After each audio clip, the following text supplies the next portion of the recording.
ನಮಸ್ತೆ news Karnataka one ಟಿವಿಗೆ ಸ್ವಾಗತ. ಈ ದಿನದ ದೇವನಹಳ್ಳಿ ತಾಲೂಕಿನ ಚಪ್ಪರಕಲ್ಲು ಬಳಿಯ ಬೆಂಗಳೂರು ಗ್ರಾಮಾಂತರ ಜಿಲ್ಲಾ ಭವನ ಮುಂಭಾಗದಲ್ಲಿ ನೂತನವಾಗಿ ನಿರ್ಮಿಸಿರುವಂತಹ ಕಲ್ಲಿನ ಮಂಟಪದಲ್ಲಿ ಶ್ರೀ ಜಗಜ್ಯೋತಿ ಬಸವೇಶ್ವರ ಕಂಚಿನ ಪ್ರತಿಮೆ ಲೋಕಾರ್ಪಣೆಯ ದಿನಾಂಕ 6/4/2026 ಸೋಮವಾರ ಆಗಮಿಸಿದ ಮಠಾಧೀಶರು ಹಾಗೂ ಉಸ್ತುವಾರಿ ಸಚಿವರು, ಲೋಕಸಭಾ ಸದಸ್ಯರು, ಸಚಿವರು, ಶಾಸಕರು ಮತ್ತು ಗಣ್ಯರು, ತಾಲೂಕು ಜಿಲ್ಲಾ ವೀರಶೈವ ಸಮಾಜದ ಸಂಘಗಳಿಂದ ಜಿಲ್ಲಾ ಮಟ್ಟದ ಅಧಿಕಾರಿಗಳು ಹಾಜರಿದ್ದು ವಿಜೃಂಭಣೆಯಿಂದ ಕಾರ್ಯಕ್ರಮಕ್ಕೆ ಚಾಲನೆ ನೀಡಿದ ಸುದ್ದಿ ನಿಮ್ಮ ನ್ಯೂಸ್ ಕರ್ನಾಟಕ ಒನ್ ಟಿವಿಯಲ್ಲಿ ವೀಕ್ಷಿಸಿ.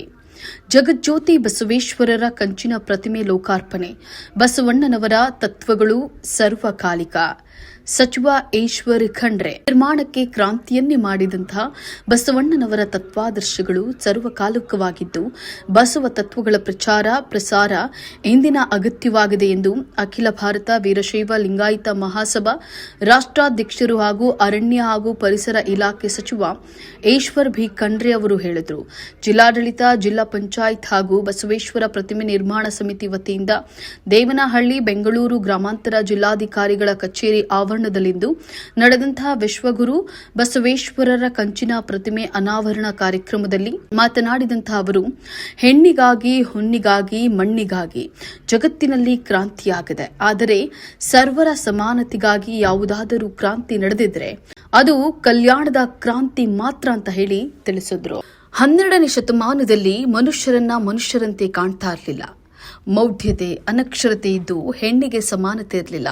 ಅಂತಹ ಕಾಲಘಟ್ಟದಲ್ಲಿ ಸ್ವಾತಂತ್ರ್ಯ, ಸಮಾನತೆ, ಕಾಯಕ, ದಾಸೋಹ, ಸಹೋದರತ್ವ, ಸಹಬಾಳ್ವೆಯ ತಳಹದಿಯ ಮೇಲೆ ಬಲಿಷ್ಠ ಸುಂದರ ಸಮಾಜದ ನಿರ್ಮಾಣಕ್ಕೆ ವಿಶ್ವಗುರು ಬಸವಣ್ಣನವರ ನೇತೃತ್ವದಲ್ಲಿ ವೈಚಾರಿಕ ಮತ್ತು ವೈಜ್ಞಾನಿಕತೆಯ ತಳಹದಿಯ ಮೇಲೆ ಕ್ರಾಂತಿ ನಡೆಯಿತು.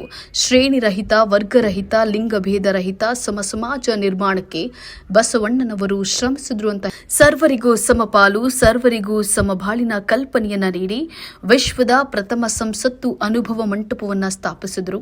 ಅಲ್ಲಿ 770 ವಿವಿಧ ವೃತ್ತಿಯ, ವಿವಿಧ ಸಮುದಾಯದ ಅಮರ ಗಣಗಳು ಪಾಲ್ಗೊಳ್ತಾ ಇದ್ರು. ಅವರೆಲ್ಲರೂ ವಚನಗಳನ್ನು ರಚಿಸಿದ್ದಾರೆ. ಪ್ರಜಾಪ್ರಭುತ್ವದ ಪರಿಕಲ್ಪನೆಗೆ ತಳಹದಿಯಾದಂತಹ ಅನುಭವ ಮಂಟಪ ಬಸವ ಕಲ್ಯಾಣದಲ್ಲಿ ನಿರ್ಮಾಣವಾಗುತ್ತಿದೆ ಅಂತ ಹೇಳಿ ತಿಳಿಸಿದರು. ಇತ್ತೀಚೆಗೆ ಆಧುನಿಕ ಅನುಭವ ಮಂಟಪ ಕಾಮಗಾರಿಗೆ 105 ಕೋಟಿ ಬಿಡುಗಡೆ ಮಾಡೋದ್ರೊಂದಿಗೆ ಈವರೆಗೂ 280 ಕೋಟಿ ರೂಪಾಯಿ ಬಿಡುಗಡೆ ಮಾಡಿದ್ದಾರೆ. ಪ್ರಸ್ತುತ ಕಾಮಗಾರಿ ಭರದಿಂದ ಸಾಗಿದ್ದು, ಮುಂದಿನ ವರ್ಷದೊಳಗೆ ಇದರ ಲೋಕಾರ್ಪಣೆಯನ್ನ ಮಾಡಲಾಗುವುದು ಅಂತ ಹೇಳಿ ತಿಳಿಸಿದರು. ಬೆಂಗಳೂರು ಗ್ರಾಮಾಂತರ ಜಿಲ್ಲೆಯಲ್ಲಿ ದೇವನಹಳ್ಳಿಯಲ್ಲಿ ಸನ್ಮಾನ್ಯ ಮುನಿಯಪ್ಪನವರ ನೇತೃತ್ವದಲ್ಲಿ ಮುಖ್ಯ ಸುತ್ತೂರು ಮತ್ತು ತುಮಕೂರು ಶ್ರೀಗಳ ಸಾನ್ನಿಧ್ಯದಲ್ಲಿ ವಿಶ್ವಗುರು ಬಸವಣ್ಣನವರ ಪುತ್ಥಳಿ ಅನಾವರಣ ಮಾಡಿದಂಥದ್ದು ಬಹಳ ಹೆಮ್ಮೆಯ ಮತ್ತು ಸಂತೋಷದ ಸಂಗತಿಯಾಗಿದೆ. ಇದೊಂದು ಐತಿಹಾಸಿಕವಾದಂಥ ಒಂದು ಕಾರ್ಯಕ್ರಮ. ಪ್ರಜಾಪ್ರಭುತ್ವಕ್ಕೆ ಬುನಾದಿ ಕೊಟ್ಟಂಥದ್ದು. ಅನುಭವ ಮಂಟಪದ ಮುಖಾಂತರ ಎಲ್ಲ ಸಮುದಾಯದವರನ್ನು ಒಂದು ಕಡೆ ಸೇರಿಸಿ ಜಾತಿ ರಹಿತ ಸಮಾಜ ನಿರ್ಮಾಣ ಮಾಡಬೇಕು ಅಂತೇಳಿ ಸ್ವಾತಂತ್ರ್ಯ, ಸಮಾನತೆ, ಕಾಯಕ, ದಾಸೋಹ, ಸಹೋದರತ್ವ, ಸಹಬಾಳ್ವೆಯ ತಳಹದಿಯ ಮೇಲೆ ಸುಂದರವಾದಂಥ, ಭವ್ಯವಾದಂಥ ಸಮಾಜ ನಿರ್ಮಾಣ ಮಾಡುವಂಥ ಒಂದು ಉದ್ದೇಶ ಬಸವಣ್ಣನವರು ಜಿಲ್ಲಾ ಉಸ್ತುವಾರಿ ಸಚಿವರಾದಂತಹ ಕೆಎಚ್ ಮುನಿಯಪ್ಪ ಅವರು ಕಾರ್ಯಕ್ರಮದ ಅಧ್ಯಕ್ಷತೆಯನ್ನು ವಹಿಸಿ ಮಾತನಾಡಿ, ಬಸವಣ್ಣನವರ ಚಿಂತನೆಗಳನ್ನು ಚಿಕ್ಕ ವಯಸ್ಸಿನಲ್ಲೇ ಮನಗಂಡು ಮೈಗೂಡಿಸಿಕೊಂಡೇ ಬುದ್ಧ, ಬಸವಣ್ಣ, ಗಾಂಧೀಜಿ, ಅಂಬೇಡ್ಕರ್ ಅವರ ಬಗ್ಗೆ ಹೆಚ್ಚಿನ ಪಾಠ ಕಲಿತು ಆ ದಾರಿಯಲ್ಲೇ ನಡೆಯುವಂತೆ ಕೆಲಸ ಮಾಡ್ತಾ ಇದ್ದೇನೆ. ಎಲ್ಲ ದೇವರುಗಳಿಗಿಂತ ಮೇಲೂ ದೇವರು ಬಸವಣ್ಣನವರು. 12ನೇ ಶತಮಾನದಲ್ಲಿ ಅನುಭವ ಮಂಟಪವನ್ನು ನಿರ್ಮಿಸಿ ಸಮಾಜದ ಸುಧಾರಣೆ, ಮಾನವತಾವಾದವನ್ನು ಪ್ರತಿಪಾದಿಸಿದಂತಹ ಮಹಾನ್ ಚೇತನ ಬಸವಣ್ಣನವರು.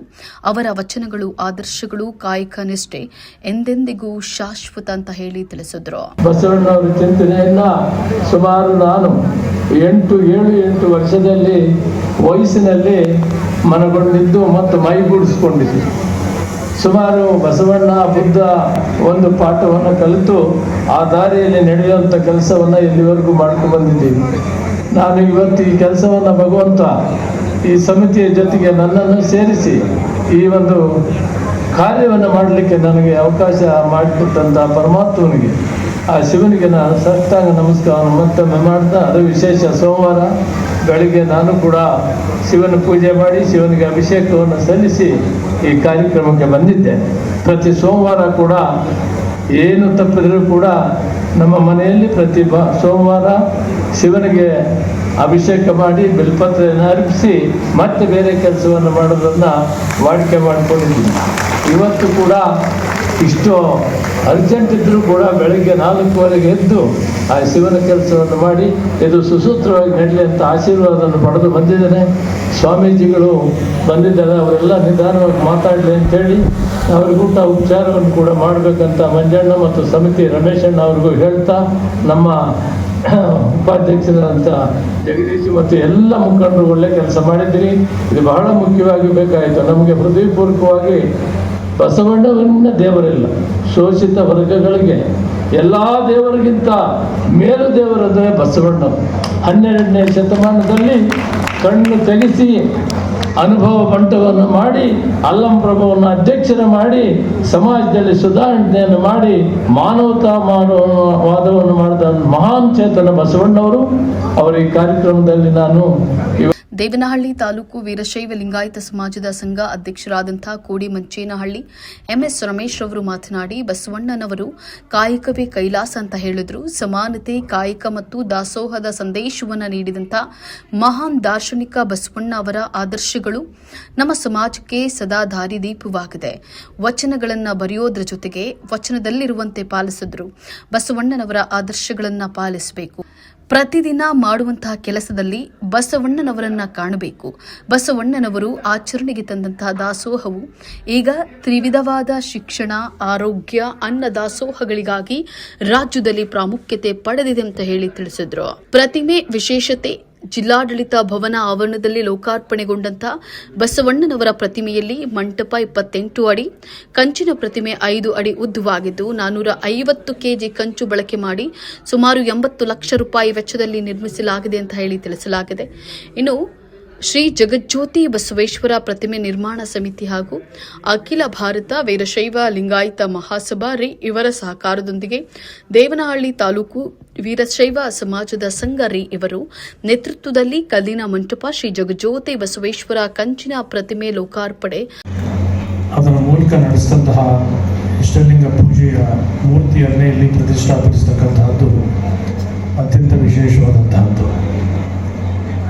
ಬೆಂಗಳೂರಿನಲ್ಲಿ ಬಸವೇಶ್ವರ ವೃತ್ತದ ಆವಾಗ ಕಾರ್ಯಕ್ರಮಕ್ಕೆ ಬಂದು ಅವರ ಕಾರ್ಯಕ್ರಮದಲ್ಲಿ ಭಾಗವಹಿಸಿ ಒಂದು ಮಾತು ಹೇಳಿದ್ರು. ಪತ್ರಿಕೆಯಲ್ಲೆಲ್ಲ ಬಂದಿರಬಹುದು, ಆ ದಿವಸ ಪತ್ರಿಕೆ ನೋಡಿರೋ ಗಮನಿಸಿರ್ಬೋದು. ಬೆಂಗಳೂರಿನಲ್ಲಿ ಇಂತಹ ಪ್ರಮುಖವಾದ ಸ್ಥಳದಲ್ಲಿ ಬಸವೇಶ್ವರ ಪುತ್ಥಳಿಯನ್ನು ನಿರ್ಮಾಣ ಮಾಡೋದು ನನಗೆ ಬಹಳ ಸಂತೋಷ ಆಗಿದೆ. ಆದರೆ ಬಸವಣ್ಣವರು ಪೂಜೆ ಮಾಡೋದು, ವಚನ ಬರೆಯೋದು, ಮೂರ್ತಿಯನ್ನು ಮಾಡೋದನ್ನು ಬಿಟ್ಟು ಕುದುರೆ ಮೇಲೆ ಕೂರಿಸೋದು ಯಾಕೆ ಮಾಡಿದ್ರೆ ಅಂತ ನಮ್ಗೆ ಗೊತ್ತಾಗಲಿಲ್ಲ ಅಂತ ನಿಜಲಿಂಗಪ್ಪನವರು ಅವಾಗ ಹೇಳಿದರು. ಬಹುಶಃ ಇಲ್ಲಿ ಬೆಂಗಳೂರು ಜಿಲ್ಲೆ, ನಮ್ಮ ಗ್ರಾಮಾಂತರ ಜಿಲ್ಲೆ ಅವ್ರಿಗೆ ಗೊತ್ತಿಲ್ಲದೆ ಮಾಡಿದ್ರು ಗೊತ್ತಿಲ್ಲ. ಮತ್ತು ನಿಜಲಿಂಗಪ್ಪನವರು ಅಪೇಕ್ಷೆ ಪಟ್ಟಂತಹ ಒಂದು ಪ್ರತಿಮೆ ಇವತ್ತು ಬೆಂಗಳೂರು ಗ್ರಾಮಾಂತರ ಜಿಲ್ಲೆಯ ಜಿಲ್ಲಾಧಿಕಾರಿಗಳ ಕಚೇರಿ ಮುಂದೆ ಬಂದಿರತಕ್ಕಂಥದ್ದು ಆ ದುರಾಲೋಚನೆಯನ್ನು ಮಾಡಿ ಪ್ರತಿಭೆಯನ್ನು ಪ್ರತಿಪಾದಿಸತಕ್ಕಂಥವರ ಕಾರ್ಯ ಅಭಿನಂದನೀಯವಾದಂಥದ್ದು. ಬಸವಣ್ಣನವರು ಜಗತ್ತಿಗೆ ಬೆಳಕನ್ನು ನೀಡಿದಂಥವರು. ಕುವೆಂಪು ಅವರನ್ನು ಕುರಿತು ಕಾರ್ತಿಕದ ಕತ್ತಲಲ್ಲಿ ಆಕಾಶ ದೀಪವಾಗಿ ನೀ ಬಂದೆ ಅಂತಕ್ಕಂಥ ಒಂದು ಪ್ರಸಿದ್ಧವಾದಂಥ ಕವನವನ್ನು ಬರೆದಿದ್ದಾರೆ ಬಸವಣ್ಣನ ಕುರಿತಾಗಿ. ಅಂದರೆ ಆವರಿಸಿದ ಕತ್ತಲೆಯಲ್ಲಿ, ಈಗ ರಾತ್ರಿಯೆಲ್ಲ ಕತ್ತಲೆ ಇರುತ್ತೆ, ಬೆಳದಿಂಗಳಲ್ಲಿ ಚಂದ್ರ ಬಂದಾಗ ಮನುಷ್ಯನಿಗೆ ಹೇಗೆ ಸಂತೋಷ ಆಗುತ್ತೋ, ಬಿಸಿಲು ಬಂದಾಗ ಜನ ಆಕಾಶ ನೋಡಲಿಕ್ಕಾಗಲ್ಲ. ಆದರೆ ಬೆಳದಿಂಗಳು ಬಂದಾಗ ಜನ ಆಕಾಶದಲ್ಲಿ ಚಂದ್ರ ನೋಡಿ ಆನಂದಿಸ್ಬೋದು. ಹಾಗೆ ಬಸವಣ್ಣ ಕಾರ್ತಿಕದ ಕತ್ತಲಲ್ಲಿ ಬೆಳದಿಂಗಳಾಗಿ ಬಂದು ಜನರ ಮನಸ್ಸಿಗೆ ಆಹ್ಲಾದವನ್ನು ನೀಡಿದಂತಹ ಒಂದು ಪ್ರಶಾಂತವಾದ, ಪ್ರಭಾವವಾದಂತಹ ವ್ಯಕ್ತಿ ಅಂದರೆ ಬಸವಣ್ಣ ಅಂತ ನಮ್ಮ ಮಾತನ್ನು ಮುಕ್ತವಾದ ಕಂಠದಿಂದ ಅವರು ಪ್ರಾರ್ಥನೆ ಮಾಡಿದ್ದಾರೆ. ಈ ಕಾರ್ಯಕ್ರಮದಲ್ಲಿ ಸುತ್ತೂರು ಶ್ರೀ ಕ್ಷೇತ್ರದ ಶ್ರೀ ಶಿವರಾತ್ರಿ ದೇಶಿಕೇಂದ್ರ ಮಹಾಸ್ವಾಮಿಗಳು, ಸದ್ದಗಂಗಾ ಮಠದ ಶ್ರೀ ಸಿದ್ಧಲಿಂಗ ಮಹಾಸ್ವಾಮಿಗಳು, ಪಾಲಪನಹಳ್ಳಿ ಮಠದ ಶ್ರೀ ಸಿದ್ದರಾಜ ಸ್ವಾಮಿಗಳು, ಚಿಕ್ಕಬಳ್ಳಾಪುರ ಲೋಕಸಭಾ ಸದಸ್ಯ ಡಾಕ್ಟರ್ ಕೆ ಸುಧಾಕರ್, 5ನೇ ಹಣಕಾಸು ಆಯೋಗದ ಅಧ್ಯಕ್ಷರಾದಂಥ ಸಿ ನಾರಾಯಣಸ್ವಾಮಿ, ಹೊಸಕೋಟೆ ಶಾಸಕರಾದಂಥ ಶರತ್ ಬಚ್ಚೇಗೌಡ, ದೊಡ್ಡಬಳ್ಳಾಪುರ ಶಾಸಕರಾದಂಥ ಧೀರಜ್ ಮುನಿರಾಜು, ಜಿಲ್ಲಾಧಿಕಾರಿ ಡಾಕ್ಟರ್ ಕೆಎನ್ ಅನುರಾಧ, ಗ್ಯಾರಂಟಿ ಯೋಜನೆ ಅನುಷ್ಠಾನ ಸಮಿತಿಯ ಜಿಲ್ಲಾಧ್ಯಕ್ಷ ರಾಜಣ್ಣ, ಬೈಯಪ್ಪ ಅಧ್ಯಕ್ಷ ದ್ಯಾವರಹಳ್ಳಿ ಶಾಂತಕುಮಾರ್ ವಿ, ಕಲ್ಲಿನ ಮಂಟಪದಲ್ಲಿ ಶ್ರೀ ಜಗಜ್ಯೋತಿ ಬಸವೇಶ್ವರ ಕಂಚಿನ ಪ್ರತಿಮೆ ಲೋಕಾರ್ಪಣೆಯ ದಿನಾಂಕ 6/4/2026 ಸೋಮವಾರ ವಿಜೃಂಭಣೆಯಿಂದ ನಡೆದಂತಹ ಕಾರ್ಯಕ್ರಮಕ್ಕೆ ಶ್ರೀ ಜಗಜ್ಯೋತಿ ಬಸವೇಶ್ವರ ಪ್ರತಿಮೆ ನಿರ್ಮಾಣ ಸಮಿತಿ ಗೌರವಾಧ್ಯಕ್ಷರಾದಂಥ ವಿಜಯಪುರ ವಿ ಮಂಜುನಾಥ್, ಅಧ್ಯಕ್ಷರಾದಂಥ ಕೋಡಿ ಮಂಚೇನಹಳ್ಳಿ ಎಂಎಸ್ ರಮೇಶ್, ಉಪಾಧ್ಯಕ್ಷರಾದಂಥ ನೆಲಮಂಗಲ ಅರಿಶಿನಕುಂಟೆ ಕೆಎಸ್ ಜಗದೀಶ್, ಪ್ರಧಾನ ಕಾರ್ಯದರ್ಶಿ ಪ್ರಸನ್ನಹಳ್ಳಿ ಎಸ್ ವಿಜಯಕುಮಾರ್, ಖಜಾಂಚಿ ಕೋಡಿ ಮಂಚೇನಹಳ್ಳಿ ಎಸ್ ನಾಗೇಶ್, ಸದಸ್ಯರುಗಳಾದಂಥ Mahadeva Kodigehalli C Virupakshayya, Prasannahalli S Virupakshayya, Vijayapura M Satish Kumar, Hosakote Chikkanahalli H Gurubasappa, Doddaballapura Putta Basavaraju, Prasannahalli M Kumar, Vijayapura S Bhaskar, Doddaballapura M Sujay Kumar, Vijayapura SV Basavaraj, Devanahalli BB Nagarajappa ಮತ್ತು ಪುತ್ತಳಿ ಶಿಲ್ಪಿಗಳಾದಂಥ ಕೆಂಗೇರಿ ಅವ್ಯಕ್ತ ಆರ್ಟ್ಸ್ ಮಂಜುನಾಥ್, ಕಲ್ಲಿನ ಮಂಟಪದ ಶಿಲ್ಪಿಗಳಾದಂಥ ಸುರದೇವನಹಳ್ಳಿ ಶ್ರೀ ವಿಶ್ವಕರ್ಮ ಶಿಲ್ಪಕಲಾ ಮಂದಿರ ರಾಘವೇಂದ್ರ ಆಚಾರ್ಯರವರು ಹಾಗೂ ಮಂಡಿಬೆಲೆ ದೇವರಾಜ್ ಹಾಗೂ 4 ತಾಲೂಕುಗಳ ಶಾಸಕರು, ಜನಪ್ರತಿನಿಧಿಗಳು, ತಾಲೂಕು ಜಿಲ್ಲಾ ವೀರಶೈವ ಲಿಂಗಾಯತ ಸಂಘಗಳು, ಎಲ್ಲಾ ಪಕ್ಷಗಳು, ಗಣ್ಯರು, ಮುಖಂಡರು, ತಾಲೂಕು ಜಿಲ್ಲಾ ಆಡಳಿತ ವರ್ಗ, ಆರಕ್ಷಕ ಠಾಣಾ ಅಧಿಕಾರಿಗಳು, ಸಿಬ್ಬಂದಿಗಳು, ಇಲಾಖಾಧಿಕಾರಿಗಳು ಭಾಗವಹಿಸಿದ್ರು. ನ್ಯೂಸ್ ಕರ್ನಾಟಕ 1 ಟಿವಿ ಸಂಪಾದಕರು, ಬೆಂಗಳೂರು ಗ್ರಾಮಾಂತರ ಜಿಲ್ಲಾ ವರದಿ ಸೀತಾರಾಮ್.